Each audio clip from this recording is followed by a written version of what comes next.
pagi. Ya, selamat pagi kembali. Mohon maaf mengganggu waktunya. Ya, Pak. Di sela-sela panjenengan melaksanakan tugas, saya ganggu ini. Silakan Bu.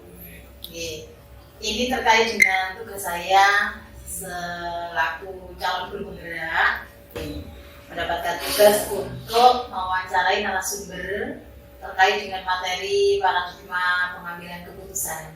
Ya, silakan. Perlu ditanyakan, ngobrol silakan. Nanti saya akan mengajukan beberapa pertanyaan sebagai ilmu bagi saya nantinya dalam mengemban amanah menjadi pemimpin pembelajaran. Kita mulai Pak nih. Ya, pertanyaan yang pertama. Selama ini kira-kira bagaimana panjenengan dapat mengidentifikasi kasus-kasus yang merupakan dilema etika atau rujukan moral? Itu konteksnya di sekolah ini, Pak? Iya, di sekolah yang panjenengan pimpin. Ya, jadi gini ya, Bu, itu di sekolah dimanapun di lembaga itu pasti ada kasus-kasus.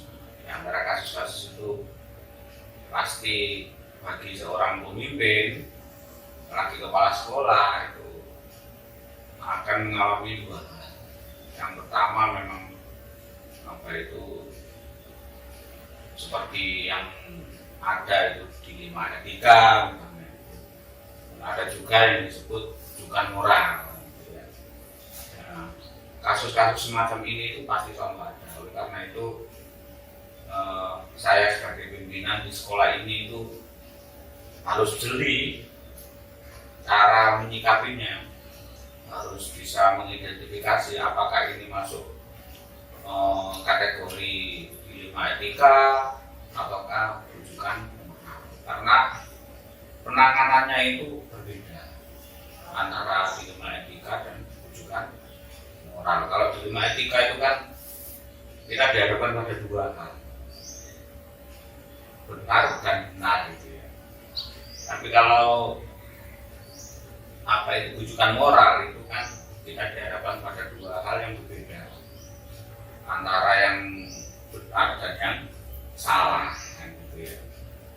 Nah, terkadang di dilema etika itu kesulitannya itu kalau ada kasus itu dua hal yang sama-sama benarnya, mana yang kita pilih?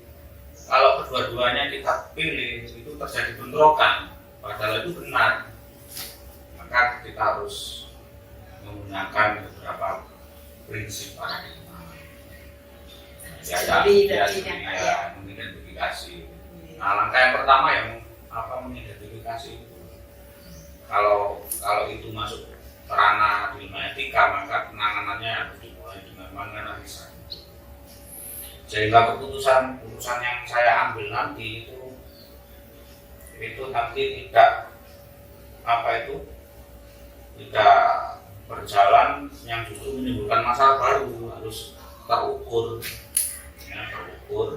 dan kedepannya itu bisa memuaskan berbagai pihak, artinya adil.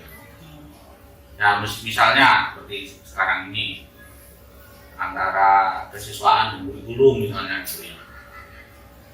Kesiswaan itu mengajukan proposal untuk mengadakan studi tour ya.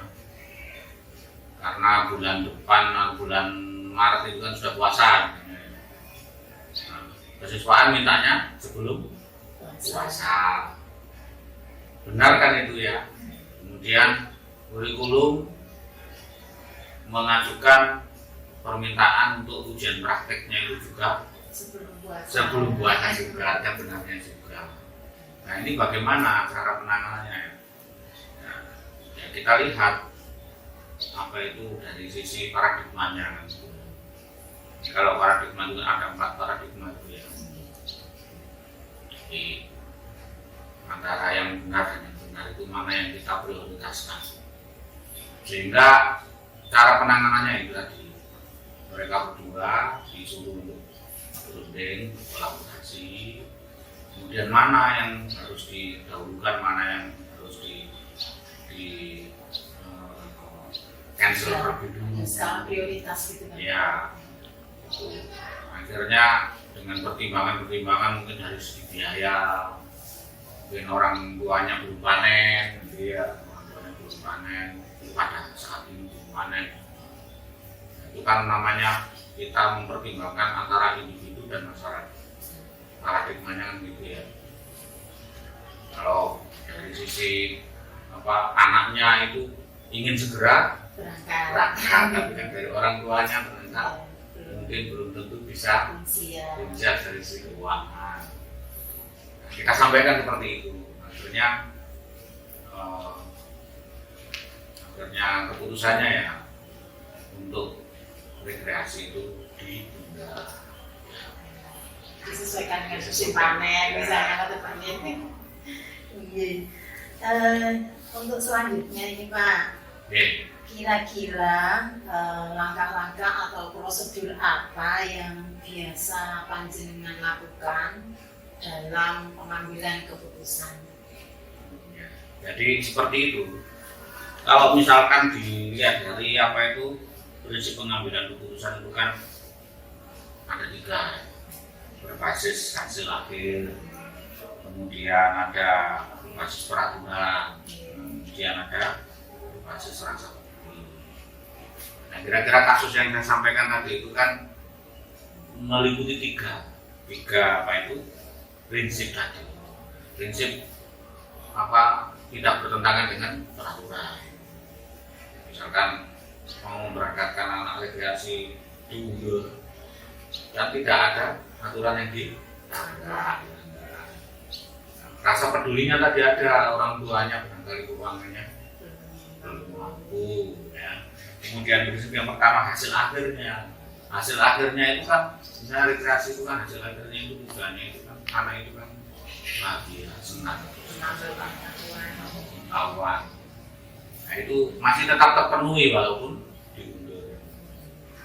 Jadi dalam mengambil keputusan ya harus selalu menggunakan 3 prinsip, mengedepankan rasa peduli. Kalau misalkan tidak ada rasa peduli, ya harus apa saya peduli saklek gitu, ya. Nggak bisa begitu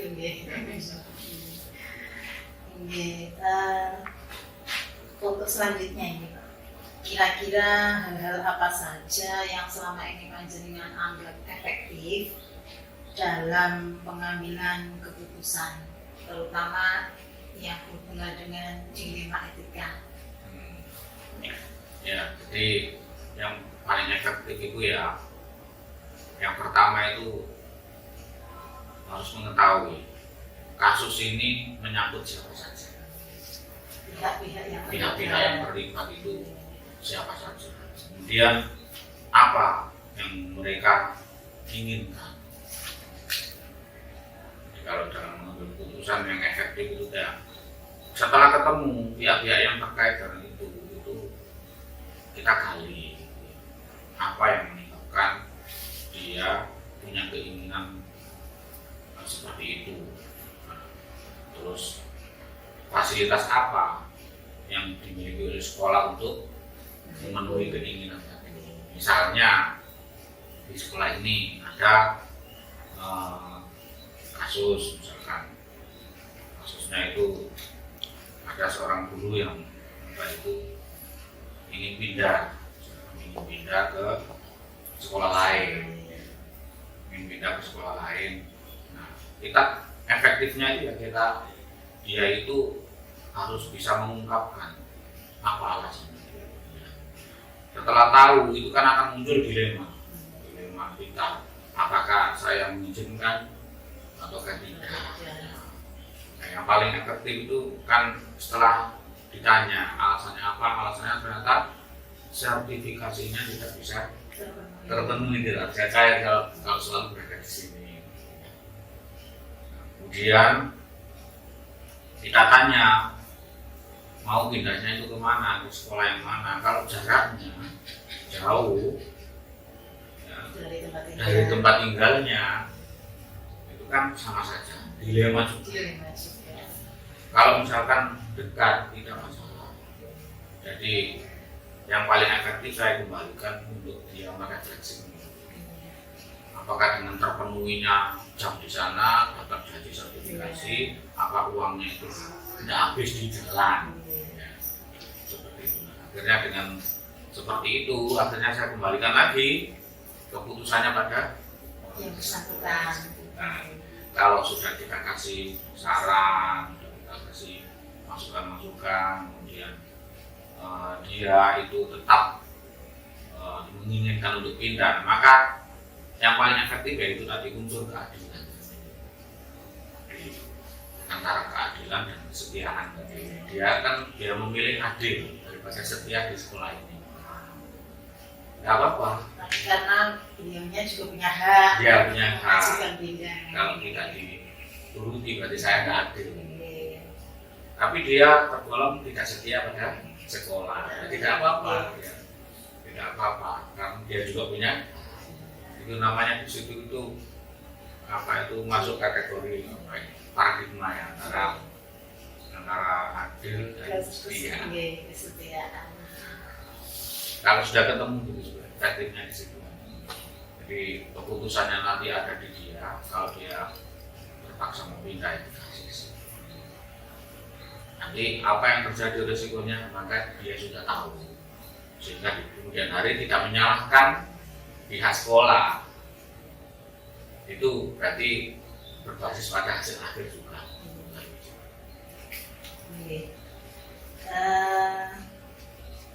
Tadi Pak Jenderal menyampaikan banyak sekali contoh-contoh real kasus nih.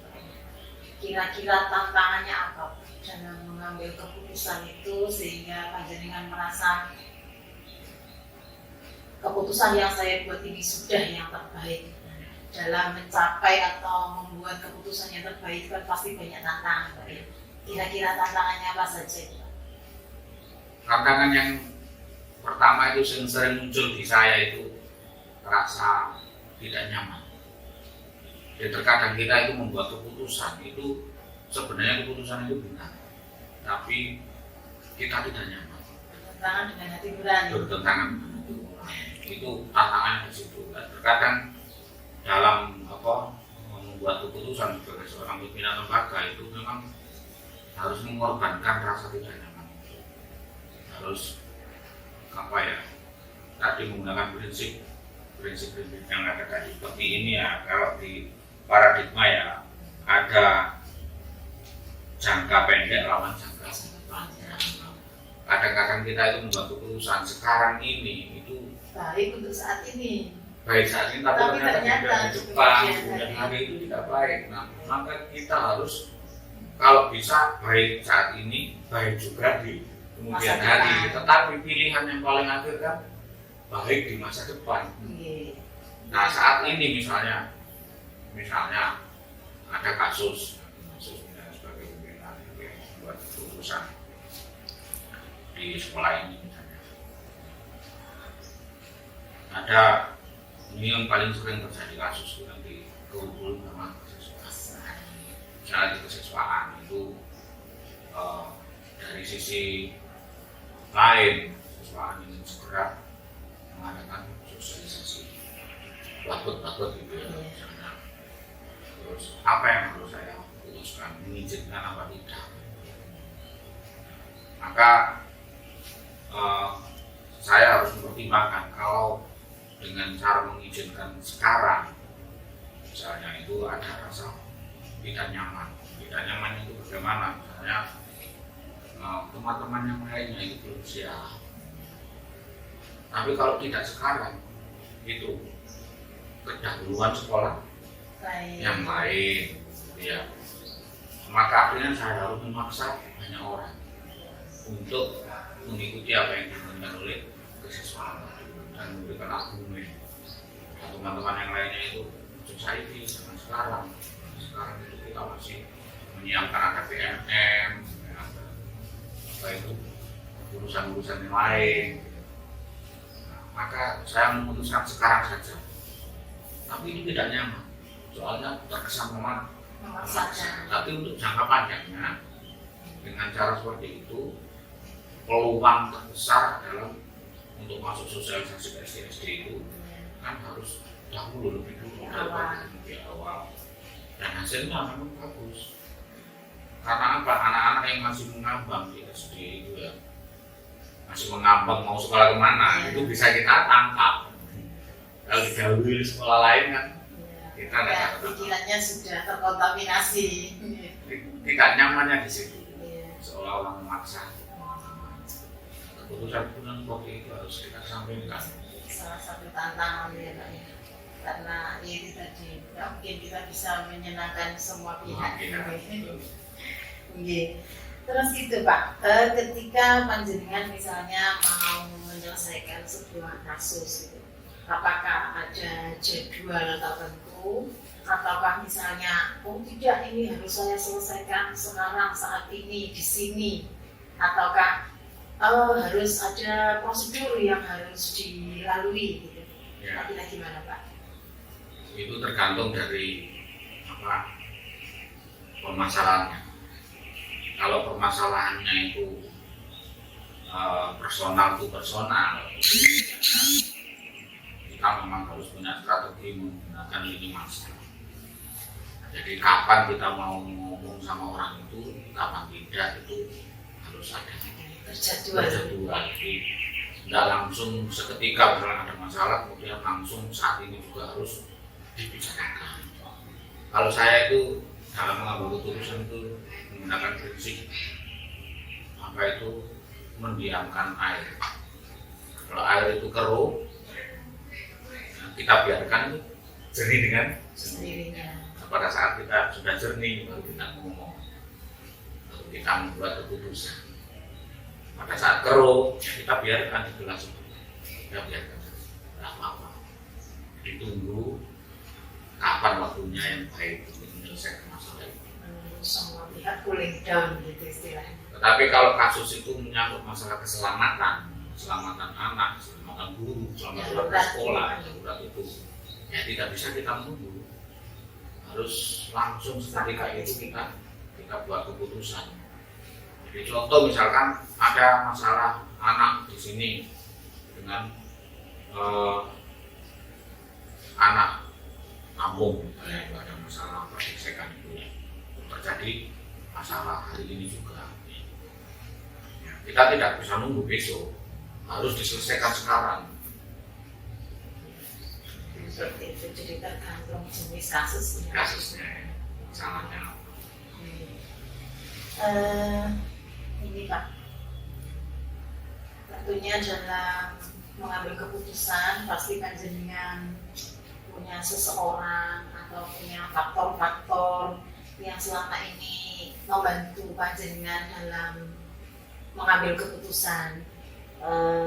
Misalnya pihak-pihak yang panjenengan libatkan atau siapa saja yang selama ini panjenengan anggap ikut berperan dalam pengambilan keputusan panjenengan. Ya, memang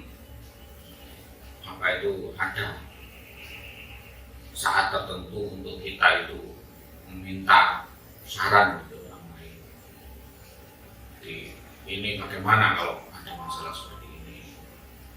Contoh misalkan ini ada kita sebagai pimpinan, kemudian ada bendahara yang misalnya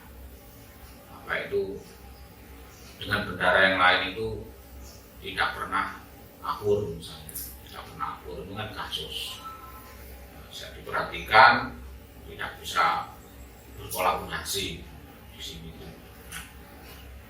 Biasanya saya itu kalau dalam mengambil keputusan itu saya mulai dengan menanyakan dulu ke orang lain yang saya percaya, misalnya ke Wakasek.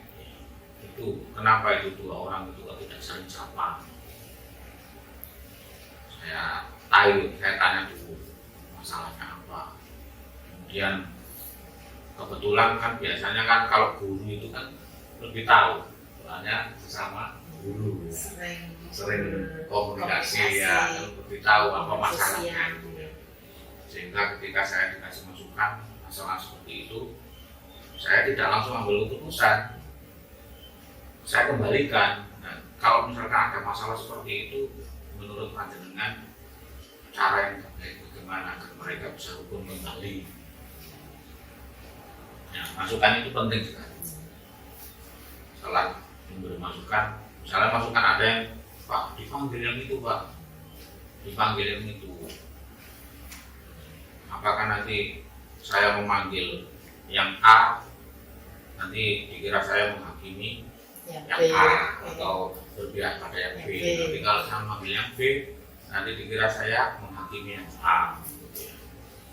Jadi akhirnya saya dalam buat keputusan itu tidak memanggil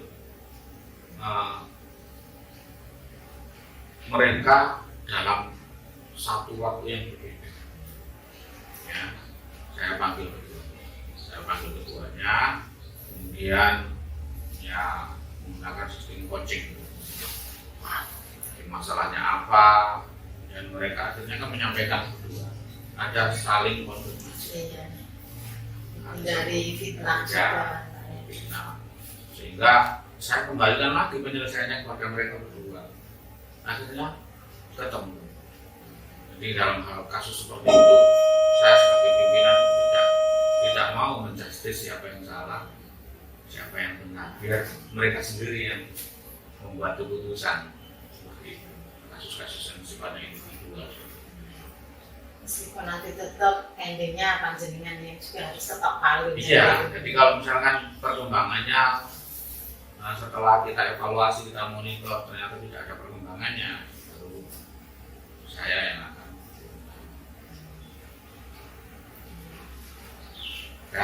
iya, ternyata banyak sekali kasus-kasus contoh real yang ada di sekolah Pak. Iya, dan memang seperti itu. Mungkin tiap lembaga juga beda-beda gitu Pak ya, Ya, beda. jenis kasusnya, termasuk juga mungkin para pimpinan juga mungkin style dalam pengambilan keputusannya juga mungkin akan berbeda-beda. Ya walaupun memang dari sisi ada teorinya begini itu hanya sebagai referensi saja, tapi tidak bisa langsung semata-mata diterapkan di lapangan. Memang apa ya, itu penting juga untuk referensi. Oh ya, ternyata sebagai pimpinan itu kalau mengambil keputusan itu kapan saatnya harus otoriter, kapan saatnya harus demokrasi, kapan saatnya yang diam, itu harus pasti seperti itu terus. Terkadang ada kasus-kasus itu tidak perlu bicara, itu selesai dengan sendirinya. Justru dengan bicara malah ibaratnya malah menambah masalah. Dan itu sering saya alami. Selama setahun saya di sini, saya mengalaminya. Oh ya, ternyata didiamkan saja sudah selesai. Ternyata ketika tidak didiamkan, kok malah ini gitu ya. Ternyata banyak sekali ilmu yang saya peroleh hari ini Pak. Kalau selama ini kan mungkin saya dapatnya kan berteori. Ya. Kalau panjenengan kan sudah langsung menjadi praktisi. Dan tadi banyak sekali. Pernah ada kasus itu bertengkar hebat sama guru di sini.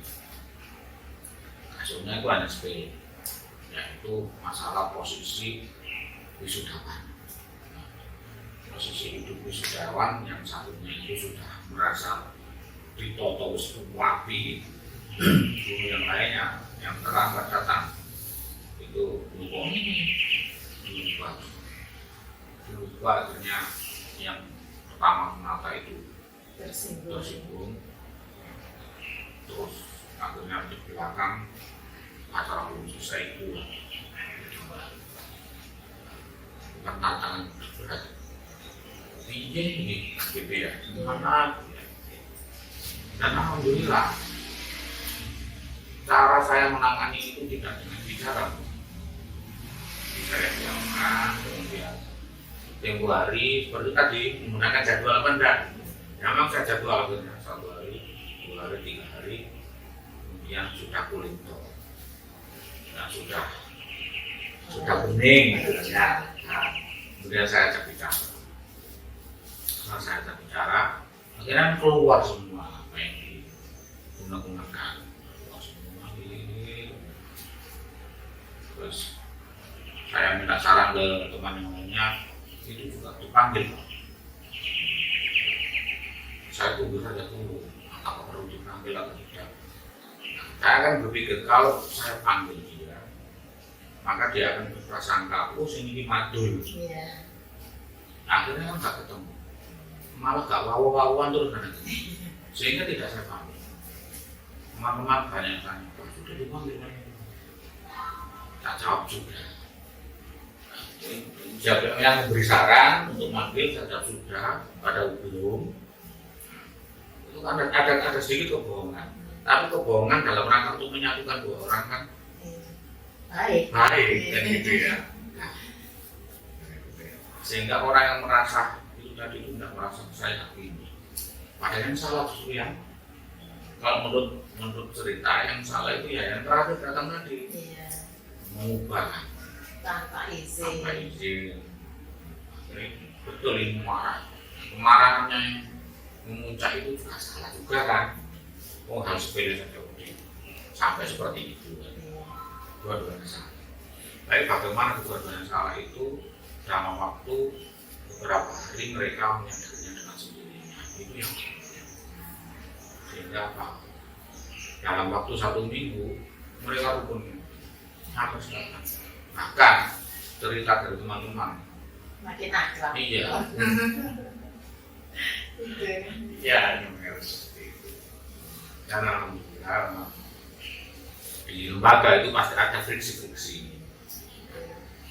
Nah, seorang pemimpin itu harus merangkul ya, jadi jangan sampai merasa memaksakan yang lain. Itu yang paling penting seperti itu. Jadi kebenaran melawan keadilan itu harus ada. Ya, atau keadilan melawan kesetiaan itu harus benar-benar teridentifikasi. Ada orang itu setia, tapi kesetiaannya itu dalam hal keburukan. Sama teman setia, justru ini tidak mau karena setia sama temannya.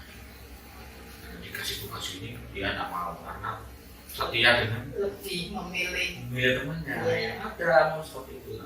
Bagaimana cara mengurainya itu ya butuh waktu. 1 hari, 2 hari. Bahkan kalau bisa itu ya butuh waktu. Bisa terus. Koncomu itu gak bener, temanmu itu gak bener. Lalu sampai bela-belain, gak boleh kita bicara. Justru malah semakin merasa direndahkan dia. Antipati ya. Itu kesetiaan melawan kebenaran. Ya seperti itu. Iya Pak. Ternyata menjadi pemimpin itu tantangannya banyak sekali, kemudian juga banyak sekali kontradiksi yang dialami, terutama dengan berkaitan dengan hati nurani. Kalau ini tadi yang Bapak contohkan tadi kan banyak kasus-kasus yang ini ya istilahnya horizontal dengan sesama, belum lagi dengan anak-anak, belum lagi dengan atasan, dinas-dinas terkait dan lain sebagainya. Terima kasih Pak waktunya, karena apa ya istilahnya saya datang ke sini tadi kosong Pak. Sekarang sudah merasa penuh ini sudah. Yang panjenengan sampaikan tadi luar biasa, menambah pengetahuan saya mulai dari panjenengan menyampaikan tentang paradigma pengambilan keputusan. Ada lagi kasus yang itu menurut saya itu tujuan moral. Tujuan moral itu antara atasan dan bawah. Begini. Jadi ada sesuatu yang itu tidak benar melawan. Jadi ada seorang guru ya, itu kalau di melaksanakan tugas selain KPM itu sangat aktif. Misalnya disuruh membetulkan apa, disuruh apapun yang selain di luar KPM kelas. Itu bagus, luar biasa. Tapi KBM-nya nggak bagus. Anak sering tinggal di belakang. Nah, dalam kasus ini berat sekali. Kalau ditegur, sementara orang ini sangat berguna untuk sekolahan di sisi lain. Di sisi lain, KBM rusak. Maka pasti ada konflik. Kalau kita menegur pasti ada konflik. Nah, di situ apa itu kemampuan kita, caranya bagaimana supaya kebiasaan mengajarnya yang kurang bagus itu menjadi bagus tanpa apa itu mengurangi kesetiaan dia atau loyalitas dia dalam hal yang lain, dalam sarpras. Jadi kalau kita tegur, sarprasnya ditinggalkan, mutung, pasti ya. Dan itu terjadi betul. Nama saya itu istilahnya itu tidak gak diwawo 1 minggu. Hanya karena saya dalam menyampaikan itu kurang waktu, menunjukkan bahwa kehadiran dia itu di kelas itu ternyata lebih banyak kosongnya, tidak terima kan.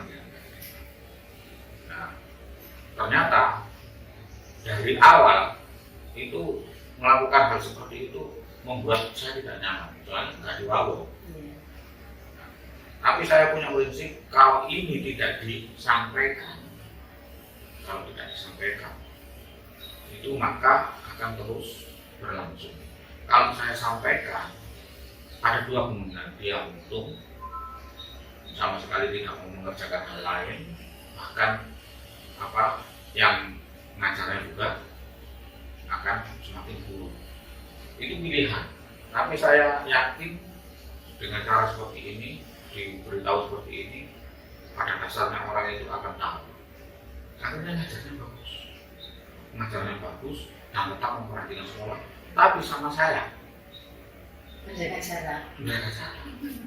Ketemu nah, penyelesaiannya ya seperti itu tadi, butuh waktu tadi. Pas saya itu, target saya itu adalah 2 minggu.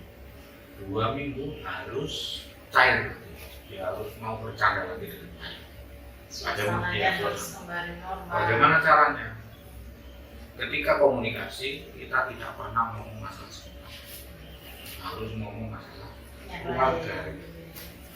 Ketika dia mau ngajak ngomong masalah sekolah, tidak saja, tetap bermasalah yang lain-lain.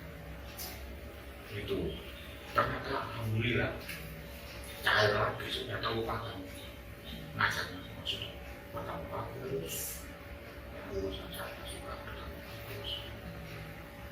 Ini ada seninya. Yang seperti ini nih Pak, yang perlu ini. Karena ada kalanya terbaik versi kita, begitu disampaikan ke yang lain ternyata aku iso jane niru iku gitu kan ya. Makanya banyak sharing itu sangat bermanfaat. Ya, betul. Terutama saya ini kan baru paham teorinya.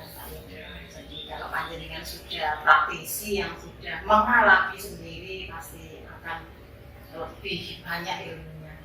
Dan alhamdulillah hari ini banyak sekali pengetahuan yang saya peroleh, ilmu baru, pengetahuan baru, termasuk trik-trik tadi juga Pak. Ya, yang itu tidak hanya bisa saya terapkan dengan sesama teman, tapi juga pada anak-anak bagaimana dalam pengelolaan pembelajaran di kelas. Jadi intinya segala keputusan itu bagi saya harus mengarah kepada kepentingan.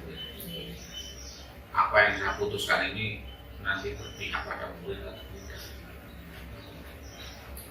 Pertimbangan utamanya adalah untuk pemenuhan kebutuhan murid. Tidak ada apa istilahnya sentimen pribadi atau lain sebagainya. Demikian Pak, terima kasih waktunya ini. Ya. Sukses ya. Amin. Semoga nanti saya bisa menyelesaikan pelatihan ini dengan lancar. Amin, ya. Dan bisa lulus. Mantap. Amin. Terima kasih Pak atas Oke, waktunya. oke. Assalamualaikum warahmatullahi wabarakatuh. Waalaikumsalam warahmatullahi wabarakatuh.